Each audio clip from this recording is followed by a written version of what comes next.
नमस्कार दोस्तों, जय माता दी, राधे राधे, हर हर महादेव। स्वागत करती हूँ आप सबको अपने चैनल में।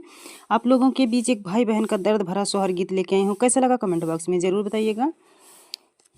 राखी के उपलक्ष्य में मचिया बैठल सासू त बहु आया रज करई, बहु आया रज करई हो। सासू आजू हवै रखिया के दिनावा, बीरना नाही आए, बीरना नाही आए नी हो।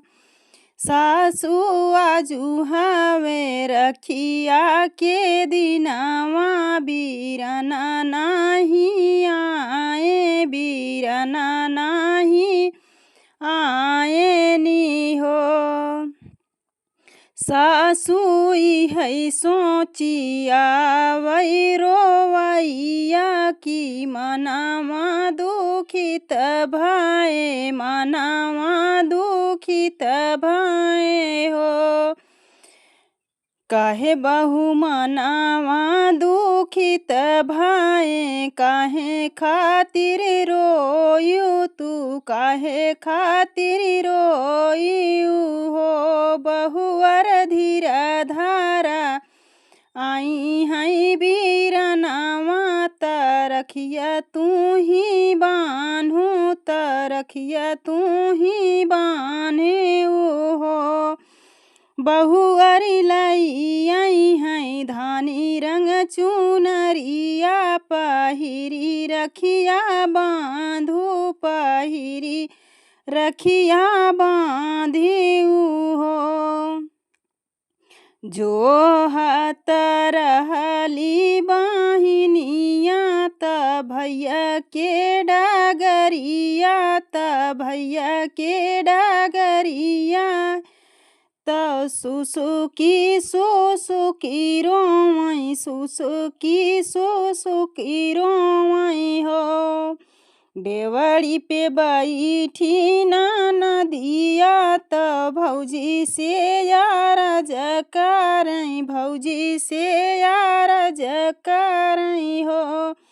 भौजी आई गए तोहरा बीरनावा, त लैके धानी रंग चुनरिया, पहिनी रखिया बांधऊ, पहिनी रखिया बांधऊ हो। किया भैया डगरा भूलान्या की बहिनी बिसरी गई, बहिनी बिसरी गई हो। भैया किया तू सुधिया भूलाना, तो डगरा बिसरी गया, डगरा बिसरी गया हो।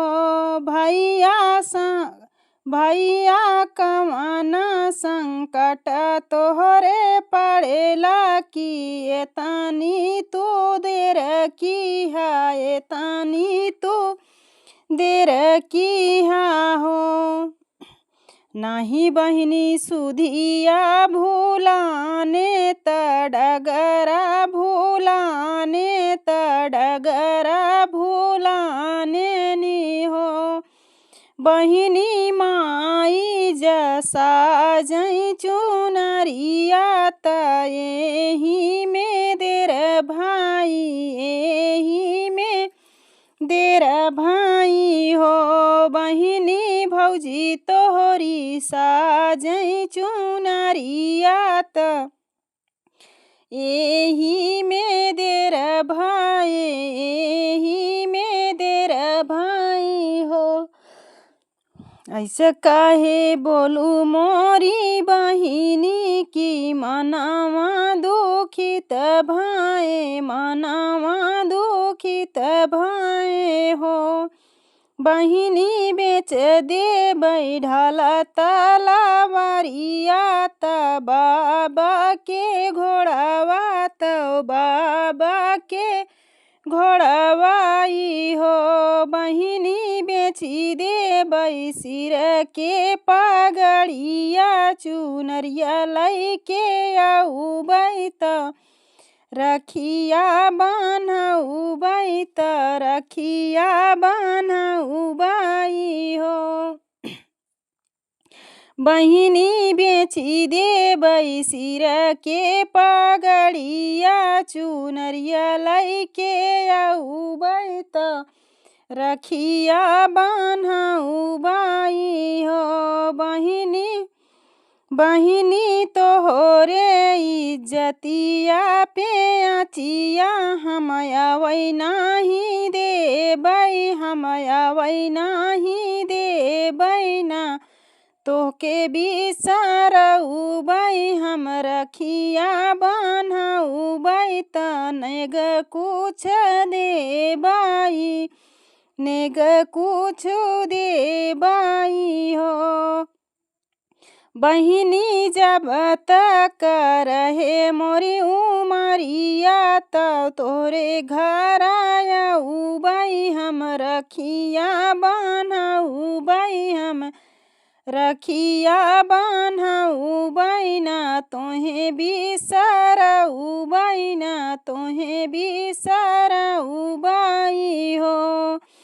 मचियहि बैठी हैं सासु त बहुआया रज करई, बहुआया रज करई हो। सासु आजुहावै रखिया के दिनवा, बीरना मोरा आई गए त मन मोरा खुश भाए, मन मोरा खुश भाए हो।